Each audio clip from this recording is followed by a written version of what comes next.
C'est l'heure du broker du jour en partenariat avec eToro et nous retrouvons nos deux experts, vous le voyez à distance, Antoine Fraisse-Soulier et David Derry. Vous êtes tous les deux donc analystes marché chez eToro. Commençons par vous, Antoine, par évoquer le CAC 40, cet indice parisien qui, malgré un petit rebond ce matin, est en reflux et qui tente de préserver la zone psychologique des 6000 points en attendant les déclarations des diverses banques centrales cette semaine. Oui, en effet, c'est vrai qu'on a un indice parisien qui est venu tester hier ses plus bas de 2 mois, puisqu'on a fait 5970 points sur l'indice parisien. Donc on a brièvement cassé les 6000 points, mais finalement il y a eu un beau rebond de l'indice français et on a terminé sur une figure chartiste assez intéressante qui s'appelle un marteau. C'est-à-dire, c'est un long une longue mèche, comme vous pouvez voir ici, une longue mèche avec un petit corps vert. Et donc, ceci est annonciateur en analyse technique d'un retournement de tendance. Donc là, on était sur une dynamique baissière. On devrait repartir sur une tendance haussière à court terme. C'est ce que nous indique l'analyse technique. Après, si on regarde un petit peu la macro et la conjoncture actuelle, c'est vrai qu'elle n'est pas très réjouissante puisque on a eu la semaine dernière des chiffres d'inflation aux États-Unis qui ont vraiment douché les espoirs des investisseurs sur une future détente des politiques monétaires des banques centrales. Demain, ça sera très important de suivre le verdict de la Fed qui va donner son compte-rendu justement de sa réunion de politique monétaire. Et c'est vrai qu'on attend 75 points de base. Donc c'est sûr que maintenant, à 90%, c'est pricé par le marché. C'est vrai que si on avait 100 points de base de hausse de taux, on aurait forcément une déception et probablement une baisse des marchés.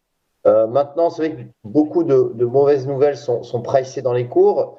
Le marché français, lui, et les marchés européens tiennent plutôt bien, d'ailleurs, comparé à leurs homologues américains.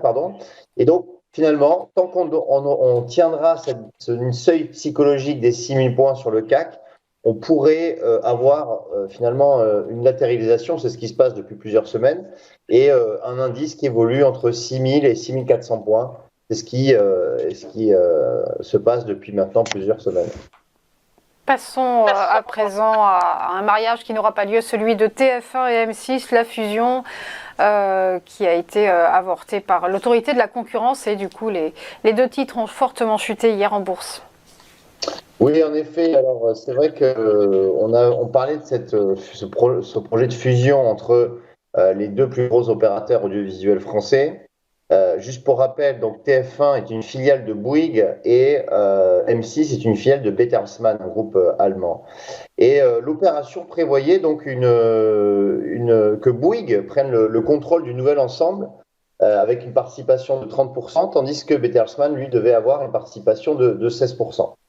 Alors sur le papier, c'est vrai que cette fusion était un petit peu perdue d'avance puisque TF1 et M6 possèdent 70% des parts de marché de l'audiovisuel français, donc l'autorité de concurrence, c'était probable qu'elle fasse tilt. Ensuite, c'est vrai que maintenant, les nouveaux opérateurs que sont Netflix ou Disney+, ces plateformes de streaming prennent énormément de parts de marché à TF1 et à TF1 et M6, et donc par conséquent, il y avait une possibilité, une fenêtre de tir pour que cette fusion ait lieu. Ceci étant, l'autorité de concurrence européenne en a décidé autrement et par conséquent, cette filiale est avortée.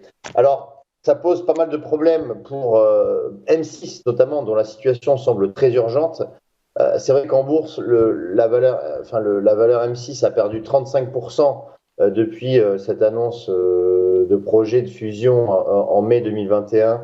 Et donc, la valorisation d'M6 est tombée à 1,7 milliard. TF1, ce n'est pas beaucoup plus brillant, puisqu'on a une baisse de 26% et on a une valorisation à 1,3 milliard. Donc, c'est vraiment deux sociétés qui sont mal en point. Alors maintenant, on va avoir d'autres potentiels acquéreurs, comme l'italien Mediaset ou le français Altis, avec Patrick Drahi, et même Vivendi qui est sur les rangs. Donc, on verra comment ça évolue. Je vois-t-il que cette fusion entre M6 et TF1 n'aura donc pas lieu.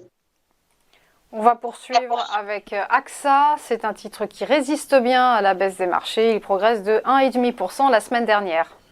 Oui, alors on va parler un peu de nouvelles réjouissantes, entre guillemets, c'est-à-dire que des sociétés, voilà, sociétés du secteur banque et assurance qui tiennent le coup, qui profitent en fait des conditions actuelles, c'est-à-dire d'une remontée de taux de la part des banques centrales. Et c'est vrai que la structure même d'AXA est plutôt bonne, hein, puisque déjà AXA continue de réduire ses risques financiers en cédant des portefeuilles d'assurance vie à taux garanti. Et puis elle développe aussi ce qui marche très bien, c'est l'assurance dommage, hein, c'est 55% de son bénéfice net opérationnel au premier semestre. Et donc, AXA profite aussi de la hausse des tarifs, notamment des assurances. Donc, AXA est également donc, une des plus fortes hausses du CAC 40. Depuis le mois de juillet, on voit bien que le titre a bien rebondi, hein, puisqu'il est passé de 20 euros à peu près, 20 euros pardon, à 25,30 euros.